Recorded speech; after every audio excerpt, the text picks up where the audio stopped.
So, a lot of black folk are coming at me and saying, why are you reporting on the Russian invasion? This is a white people's war, and people only care because the refugees are white. You need to mind your own black business because this isn't our war. What was that? You'd like me to tackle two social issues at once? Yes. Let's. I love shit like this. It's how I keep my Takayuki knife sharp, which is my brain. Mind my own black business, you say? Please, allow me to widen your narrow scope for a moment. Let's talk about wheat! Russia's the largest wheat exporter in the entire world, exporting about $8 billion worth of grain every single year. Ukraine is the fifth largest, exporting about $3 billion worth every year. And it's considered the breadbasket of Europe because 71% of its land is agricultural. And that harvesting land is the size of Italy. Ukraine is also the biggest exporter of seed oils in the world, like safflower and sunflower. Both countries export over 25% of the entire world's wheat. Know where I'm going with this yet? Too early?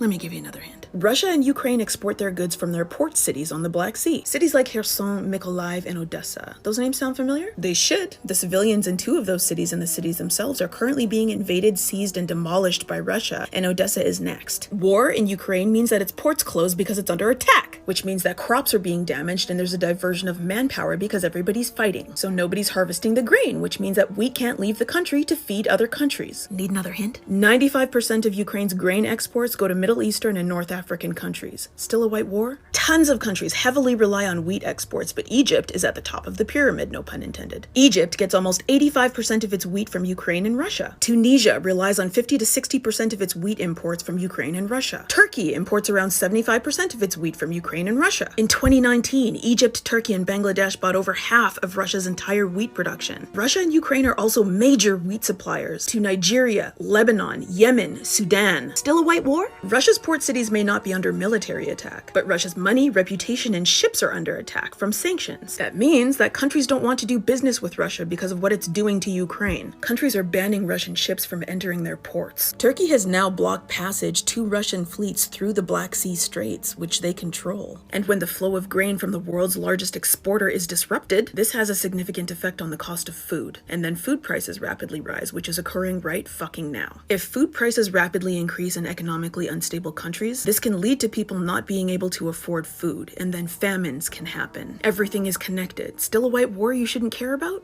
Now factor in global warming, which is creating endless fires, destroying massive amounts of crops, and creating some of the longest droughts that humanity has ever seen. Then factor in an already disrupted supply chain from a pandemic. Prices for food were already high before this war started. Wheat's at its highest level in 14 years, and corn is at a 9-year high. Morocco is a huge wheat and barley producer, but it's in the middle of a 30-year drought, which means that it needs to increase its wheat imports too. Tunisia is down and out, strapped for cash. Yemen and Sudan are economically depressed. Lebanon has 1 month of wheat left in its mills, and then it's shit out of fucking luck. And Lebanon currently has an 80% poverty rate. You think these people can afford food price increases? These countries now have to frantically rush to find alternative countries to buy wheat from that they can already barely afford. And right now, there are too many countries to list that are walking on the edge of a food crisis. And when you're that close to falling off the cliff of starvation, food prices cannot be disturbed, because if they are, that can trigger political conflict within countries. Rising food prices can cause riots. Food has triggered revolutions when people don't have any. Tunisian bread riots. Food instability in Sudan toppled a president. Still a white war? When countries rapidly have to find alternative countries for their food, import prices are higher. Grain may take longer to get there because it has to go via different routes. Transportation costs are higher, which many of these countries can't afford. Another important point. Belarus is the second largest exporter of potassic fertilizer in the entire world. Farmers across the planet need it because it increases crop productivity and yields so they can feed the world. Black farmers need it too, but Belarus is being sanctioned right now because of its role in Russia's war. So in turn, farmers don't get their fertilizers and their crops are drastically reduced, which raises food prices and makes poor people starve. This war equals global food insecurity, and if it spills over into NATO countries, this war equals the existence of life itself being threatened. Still a white war?